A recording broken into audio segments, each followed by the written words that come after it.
The subject of the potential decline in the popularity of classical music has generated vigorous debate among professionals and enthusiasts alike. With genres like rock and hip-hop ruling the charts and the airwaves, some are predicting the demise of classical music as its audience grows older.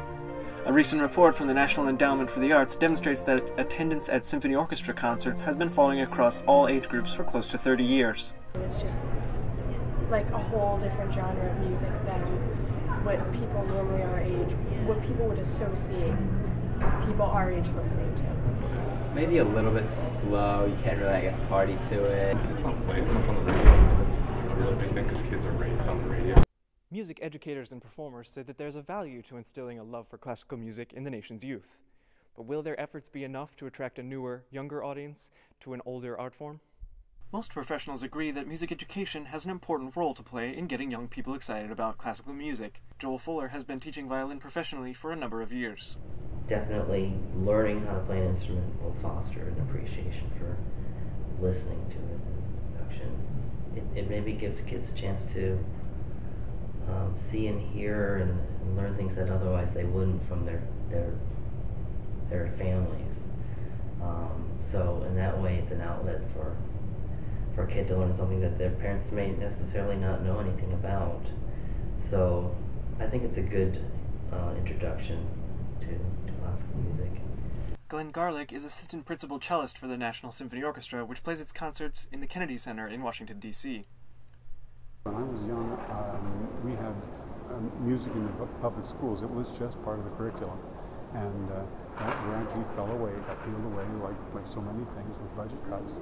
And now there are other ways we're trying to fill in those gaps. For the National Symphony, we have outreach many times. We have small groups that go into the schools, and they talk about music. Many of them have special programs that they do that appeal to younger people, but it's a way to introduce the young people to classical music and to the instruments that you would find in an orchestra. And for many of them, this is the first time that they hear some of this music. I sat down with 4 music students from the University of Maryland to get their take on the future of classical music, as well as their feelings on the job market for classically trained musicians. I definitely think the audience is shrinking because like a lot of young people these days don't really listen to classical music.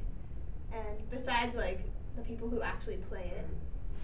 Like in terms of young people, the popular music, the artists, their lyrics reflect things that young people can relate to a lot more than a lot of the classical music that we listen to. And classical music, oftentimes it doesn't even have lyrics. Mm-hmm. So. I just think it's something that is socialized into kids at such a young age. Like they hear stuff on the radio just because there's like more R&B or like more, popular music on the radio. But I think the problem is that the format of the classical concert is just so austere and so formal, and like things like, oh, you shouldn't clap between movements and stuff like that.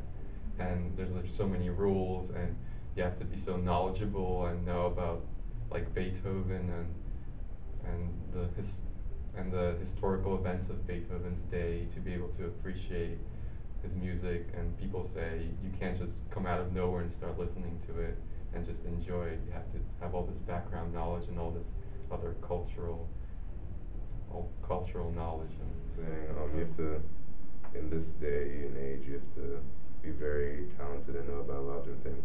Like, if you just know how to do, say, classical and just one instrument and just maybe one period within classical music, then you'd be very limited. You have to be not only well-rounded in like classical music, but you have to be able to relate to kinds of like people who aren't exposed to classical music as much. So like the stuff that they hear on the radio or like other subjects, like being able to communicate with people, it's important. It's not just being in a box and practicing all day.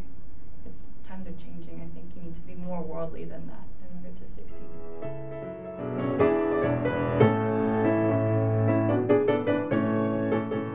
Students like these may be the key to preserving classical music not only as a business, but as an art form. Reporting from College Park, Maryland, I'm Josh Cooper. There we go. Beautiful.